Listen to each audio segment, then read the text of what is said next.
In my previous video, we set up and connected to a Postgres database using Supabase. Now let's do something useful with it. We'll run basic CRUD operations, insert, select, update and delete using our created connection pool. The database logic is pure SQL, Express just exposes the endpoints.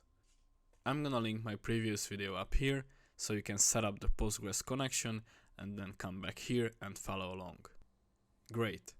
Let's start with insert. This endpoint creates a new user in the database. We use standard SQL insert statement, but notice these two things: $1, $2, and the returning clause. $1 and $2 are placeholders for values that we pass separately to the query. The first value in the array maps to $1, and the second value maps to $2. So in this case, the first value will be the email, and the second value will be the password. This is important because it prevents SQL injection. The SQL and the data are sent to Postgres separately, so user input can never become executable SQL. The returning keyword tells Postgres to send back the inserted row. Instead of running a second select query, we get the new user's ID and the timestamp immediately. This is a Postgres feature and it's very useful. And finally, at the response, if the insert was a success, we will get back the success true and the query result as a response.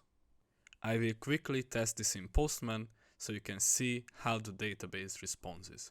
So open up Postman and make a post request to the /users endpoint. Alright, the request was a success and you can see all this information appear here.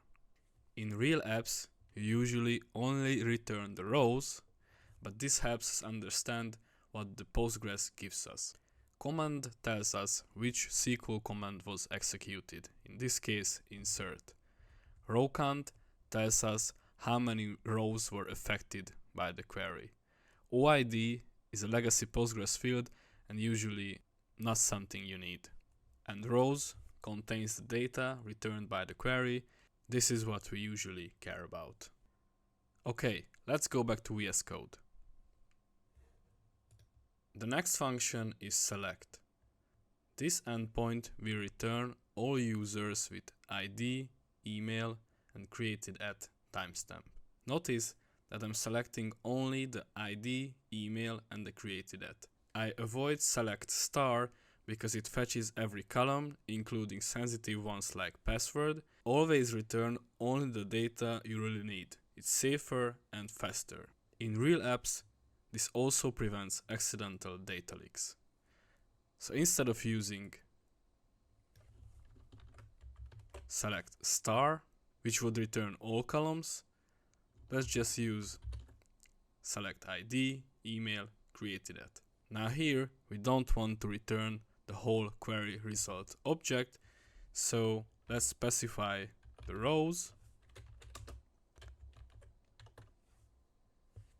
and let's check in Postman how this looks. So now instead of post, I'm using a GET request, click on send, and now you can see our request was success and we only return the row data now, so you can see the ID, email, and created at.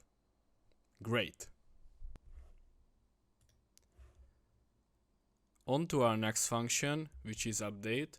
Now this function is gonna make a put request to the /users/ID endpoint. We will get the ID from the request.params, and notice here in the query we also use the $ parameters.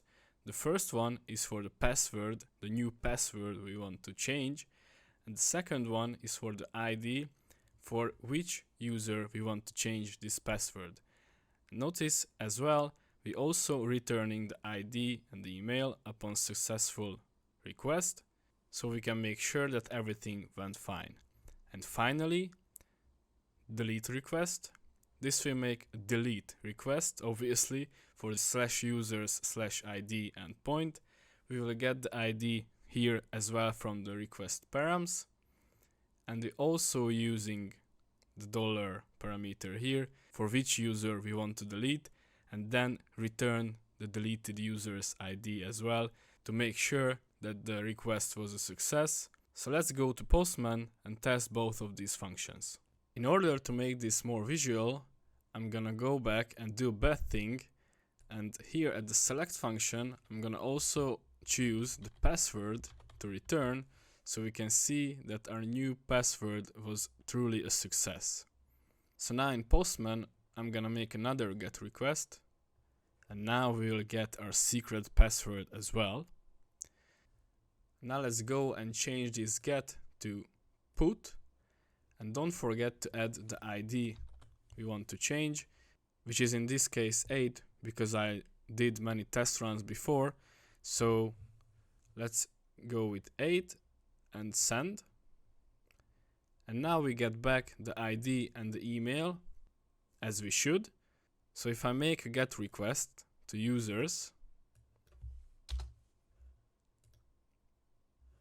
we see the new password is set. And finally, let's test our delete request as well. So change to delete and users 9, 8, send, and we get back the ID, so it was a success as well. And if I make a GET request to /users, we shouldn't see anything. It's success true, but no rows appear because there is no user data available. Thank you for watching, guys. If you liked it, subscribe, and catch you in the next one.